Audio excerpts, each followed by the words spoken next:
crime. Investigative journalist and true crime author Caitlin Rother brought 30 years of research and storytelling experience, as well as a breadth of knowledge about the criminal justice system, addiction, and mental illness. We agreed to approach the known sources, including the criminal case files, with fresh eyes. But we also set out with the goal of uncovering new details that would enhance readers' overall understanding of the case. I believe the book does just that, offering new and illuminating material that will not only surprise, but possibly even astonish the reader.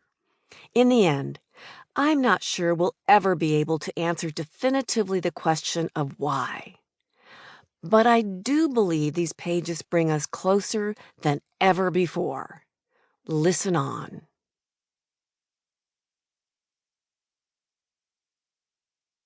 Prologue. Today is a good day.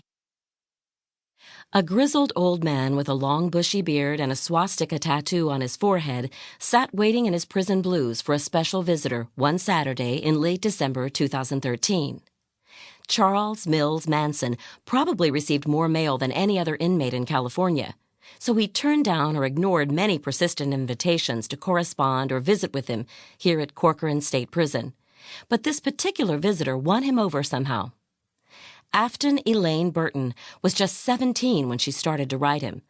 On this Saturday morning, 7 years later, 79-year-old Manson was more than 3 times her age. Still, they'd formed a bond. He'd always been good at drawing in young women, and it seemed his charms had endured. Fenced in with curls of spear-tipped barbed wire, Corcoran had been Manson's home for the last 30 years of his most recent 45-year term. Surrounded by vast, dusty miles of nothingness and the occasional field of cotton, hay, tomatoes, or wheat, Corcoran is California's largest correctional facility. A second one down the road treats inmates for substance abuse. Other than the local inmates and corrections employees, however, few people want to live in the middle of nowhere, where the most touted downtown eateries include McDonald's, Taco Bell, Subway, and 2 pizza parlors. But Burton didn't seem to mind. She had left her strict Baptist family back in Illinois to move here and had visited Manson regularly ever since. In turn, as he'd done many times for the underage girls and troubled women drawn to him over the years, he gave Burton a name in his own image, Star Manson. When Star arrived for their 5-hour visit at Corcoran's small protective housing unit, PHU, that Saturday in 2013, the lanky young woman wore a short spring dress with ballet flats. Her dark brown hair was still growing out after she'd shaved it to show her support for Manson, just as his female co-defendants had done during his first murder trial in 1970. Some people said she even resembled a couple of Manson's earliest followers, Lynette Squeaky Fromm and Susan Sadie Atkins.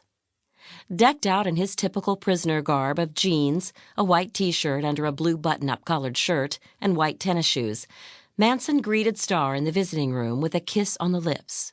His thumbnails were long and yellow, and his swastika tattoo had long replaced the X he'd carved into his head during his first trial, when his followers spread his message that, "I have X'd myself from your world." The swastika, a symbol most often equated with Nazis and white supremacists, showed up after the sentencing.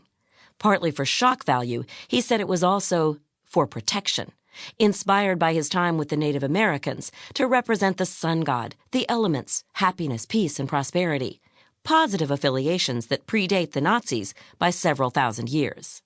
"Today is a good day, isn't it?" Manson said to a fellow inmate whose female visitor had come with Star.